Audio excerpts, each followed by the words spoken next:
Islam Dwayne. I'm gonna make this quick. Islam, how you doing? I just got through doing approximately an hour video, 2 sets. This is gonna be part 3. First of all, I want to tell you a sequence of events. Today is January the 29th. 2019 I thought was odd, but it's still, you know, I like looking at sequence of events because the spirit. I was at Burger King today, and I had just did a verbal prayer of love and protection for you, on forgiveness and love, protection, forgiveness for you and my Moorish American nation and family. And in doing that, I know as I pray for my Moorish American nation and family, I pray for myself. Imani, what time is it? 9 o'clock. Okay, it's 9 p.m. It's 9 p.m. he said on the dot. That's interesting. I had no idea what the time is. I like the number 9. So because it's funny, because that's what this video is about. Similar. And so anyway, then I went to the fry station. CJ, the owner's son, was there at Burger King. I was standing next to Miss Phyllis, and he walked by Miss Phyllis, and he was like, he said something about Edgewater. They have a store in Edgewater, a city called Edgewater here in Maryland, Edgewater. And he said something about having a number. You might be prepared to call. He said something about going to Edgewater. You know, anyways, it was just interesting because the sequence of events was I did a verbal prayer outside to my Moorish American nation and family. I sent love and forgiveness to my husband Dwayne Beye. This is why, while I was wiping down the counter, and I used the word Amin. When I do a verbal prayer like that, I always close it with Amin. I used to say Amen, but now I say Amin. So it's a prayer, verbally. And then maybe 2 minutes later, within the 2 minutes, I walked to the fry station, and CJ walked by and said that. And I had a thought, and it was just an odd thought, because I think about how around here, I don't know why there's spirits around here saying Edgewater sometimes. I didn't know what Edgewater was, because I'm not from Maryland. But anyway, so that was, so he told Miss Phyllis about something about going to Edge. Oh, I know. The thought was how I was when she was telling me to punch out, I was gonna call Janelle, and which is his mother, and his father, Carl, to ask them why, to speak to Miss Phyllis and ask her why she's telling me to punch out. Miss Phyllis is the African American manager at Burger King. Anyway, the thought that I was telling you that I wanted to give to you before I go to bed tonight is, as I was reading your tweets, Dwayne, I sent you this letter. And the letter is about signs. Dwayne Beye, I know it might sound crazy, but I sincerely wrote that letter to you because, you know, it's not that I've lived a perfect life and I'm so ready to transition. I have my son Imani, Beye. I'm 40 going on 46. Imani going on 25. It's because as a true Moor, I am trying to demonstrate an attribute of truth, Islam. When I married you in 2013, I saw signs, but I didn't know what the signs were, because I didn't understand what I was among. Okay? I don't think it's an accident. See, laws are, I don't think it's an accident that I'm a light being and you're a light being. And I don't think it's an accident that you are able to see things that I have learned intuitively or recalled from my Akashic records intuitively, and probably some more aren't. And so I don't think it was an accident that I saw you, that you married me first. I don't know your personal life or if you obligated to the female that you love, but this is what I do know. I know that um, we all have chances to change, to correct old curses and behaviors. I think me coming in your life, or you coming in mine, it was supposed to happen because I needed to, it was prophecy. It needed to happen. I needed to see you again because of lessons I needed to learn from you. But you too, I was a lesson to you. I was a test for you. And like they say, when you know better, when you know better, you do better, right? But that's not always true, Dwayne Byfield Bey. That's not.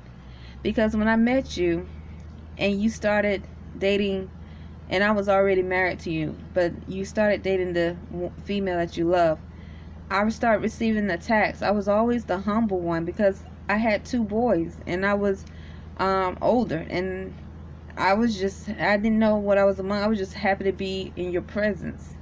So I was always the one seen to be not qualified to be your wife. You understand?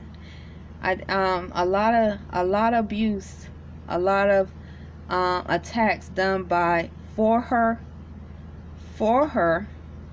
and your union, ritualistically by Moors, other Moors, women Moors, male Moors, so forth. And yet I was still demonstrating I was your wife. You understand what I'm trying to get at? So what I'm trying to say is, Dwayne, all curses and behaviors are not corrected sometimes in a lifetime. You have to come back and do it again. Okay, I'm not perfect, but I see a sequence of events that happen. I think when situations are offered to a conscious Moor that calls him or herself a master, and they still behave in that same manner in reference to their lower self, that has to be studied. I would think about it. I would think about it with caution. No man is worth my salvation. I don't care how much I love him. No man. How much the sex was good for me. How much we bonded. I don't believe in a man that I love. If he go down, I go down. No. I would never do that because I know individually we are accountable for our own thoughts, words, and deeds. In the story of Lot, even though this might not been the lesson, but if you take it on a physical plane, Lot in the Holy Bible was saved. His wife, according to some interpretations, was not. Okay? So that's what I have to say to you. I'm not holding back or drawing up or changing my thoughts. I'm telling you straight up, all the things that were done for your union with the female that you claim you love, it was not righteous. Whatever was offered to you so you can feel pleasure and have people around you constantly making you feel good, like your actions were good, your life, this is okay, make you feel like you're in bliss, so your conscience don't bother you so much. That is not good, because you know better. You know better, and so therefore you are accountable to do better. But once again, old curses and behaviors are hard to change. With me and you, I think one of my lessons is accepting that you made decisions on your own, and your lower self is not, and your higher self is not, and your lower self is not everything that I thought it would be. I put you on a high pedestal, Dwayne, a very, very high pedestal. And right now I can't see that high pedestal like I used to. I see someone who made decisions, and now you have energies around you making comforting you through your unclean, unwise decisions, comforting you like a baby. So I'll leave it at that. So as of now, you married me first. I didn't even know about her. So I'm putting it out there because I don't have to know you. I have been given a form of truth, and I must stand on truth. I didn't even know her. You married me first. And in my Akashic records, I know the Holy Quran sacred laws. I didn't even know her. I didn't even know you married her. And not only that, how you did it, how it came about was so unrighteous. The pedestal, too many mores, male and female, and including yourself, have tried to put her on, is imaginary. Imaginary. And the unclean spirits, whether they're from the Washita or other branches, in reference to pleasure, is so unrighteous. Sex is so unrighteous. I did not even know you married her.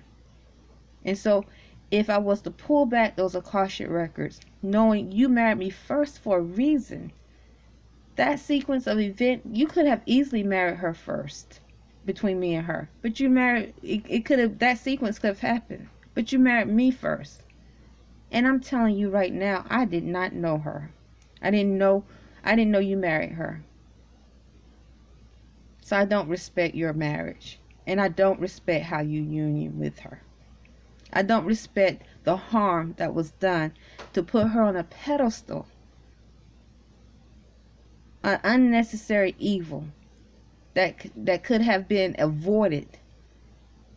It didn't. All the stuff that's happened didn't even have to happen. But there's a unclean spirit flowing in our nation, the Moorish American nation, and too many has partake in it. It never had to flow the way it did, but you allow it to flow because some curses, old behaviors, are hard to change. Islam.